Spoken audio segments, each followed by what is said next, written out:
మూషిక వాగణ మోదక చేత చామర కర్ణ విలంబిత సూత్ర హే పట్టు చీరనే కట్టుకున్నా కట్టుకున్నా కట్టుకున్నా టిక్కి కొట్టే పెట్టుకున్నా పెట్టుకున్నా పెట్టుకున్నా నేను మెచ్చి నన్నే మెచ్చేటోడా ఇట్టే వస్తారా నీ వెంట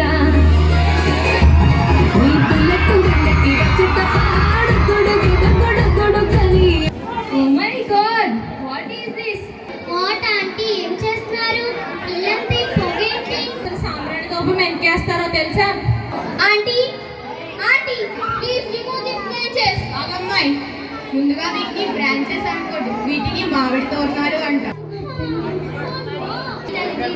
దాన్ని మధ్యలో తెచ్చి పెట్టారు వాట్ ఈస్ దిస్ ఆంటీ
తెల్లని పాలధారల పల్లె తెల్లారుతుంటదిరా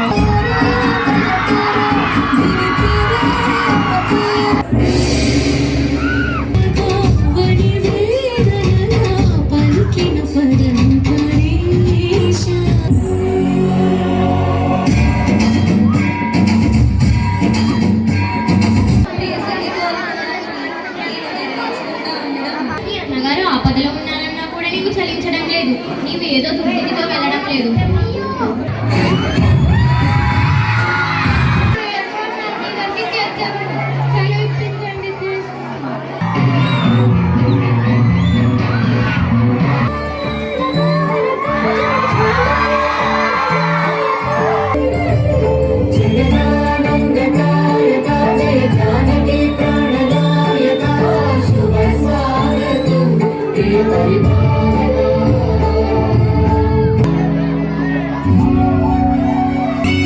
రంగుల పుట్టిల్లు తెలుగు పువ్వులు వర్ధిల్లు పట్టు పలికే కట్టి రంగుల పుట్టిల్లు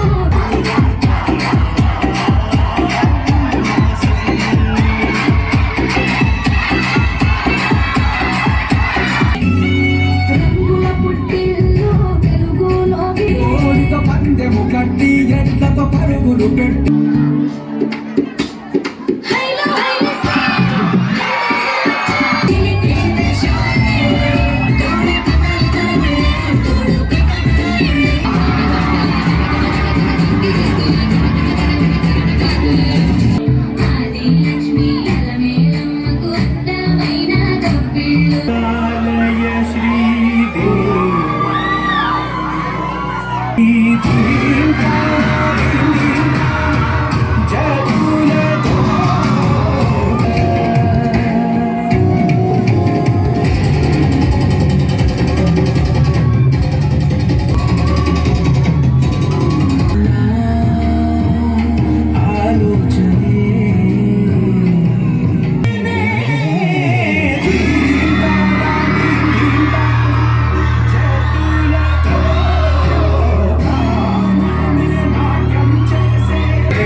విద్యా సంస్థ వారి స్వర్ణభారతి విద్యా సంస్థల నందు సంక్రాంతి సంబరాలు అంగరంగ వైభవంగా నింగినంటే విధంగా నిర్వహించడం జరిగింది. మా డైరెక్టర్ అయిన వర్రే సత్యనారాయణమూర్తి గారి ఆధ్వర్యంలో సంక్రాంతి సంప్రదాయాలన్నీ కూడా తెలుగు సంప్రదాయాలు ఉట్టిపడేటట్లుగా ఈ సంక్రాంతి సంబరాలను నిర్వహించడం జరిగింది. తెలుగు ఉభయ గోదావరి జిల్లాల్లో ఇది తెలుగు పండుగగా నిర్వహిస్తారు. ఈ పండుగ రోజున ముఖ్యంగా 3 పండుగలుగా నిర్వహించడం జరుగుతుంది. మొదటి రోజు భోగిగాను, రెండవ రోజు మకర సంక్రాంతి గాను, 3వ రోజు కనువగాను మనం తెలుగు పండుగను జరుపుకుంటాం. భోగి రోజున తెల్లవారుజామున తలస్నానం చేసి భోగి పిడకలు భోగి మంటలు వేయిస్తారు పిల్లల చేత. అలాగే భోగి పళ్ళను పిల్లలకి ఆ రోజు సాయంత్రం తలపై పోయిస్తారు. దానివల్ల పిల్లలకి ఆరోగ్యం అనేది పెరుగుతుందని నమ్మకం. తరువాతి రోజున సంక్రాంతిగా మనం జరుపుకుంటాం. దీనికి గల కారణం సూర్యుడు మకర రాశిలోకి ప్రవేశించడం వల్ల సంక్రాంతిని మకర సంక్రాంతి అని జరుపుకుంటాం. ఆ రోజున రైతులకి పంటలు చేతికి వస్తాయి కాబట్టి ఆనందంగా ఆ రోజు రైతులందరూ కూడా ఈ పండుగను చక్కగా జరుపుకుంటారు. కనుమ రోజున పశువుల్ని లక్ష్మీ స్వరూపాలుగా పూజిస్తారు. ఇలా పూజించడం వల్ల సిరి సంపదలు వృద్ధి చెందుతాయని నమ్మకం. ఈ తెలుగు పండుగ తలపించే విధంగా మా విద్యా వికాస్ సంస్థల నందు బొమ్మల కొలువుని ఏర్పాటు చేయడం జరిగింది. అదేవిధంగా గాలిపటాలు ఎగరవేయడం, భోగి మంటలు నిర్వహించడం, పిల్లలందరి మీద భోగి పళ్ళను వేయడం ద్వారా, అలాగే పిల్లల ఆటపాటలతోనూ నృత్యాలతోనూ ఈ సంక్రాంతి సంబరాలు అంగరంగ వైభవంగా నింగినంటే విధంగా మా విద్యా వికాస్ సంస్థ వారు నిర్వహించడం జరిగింది.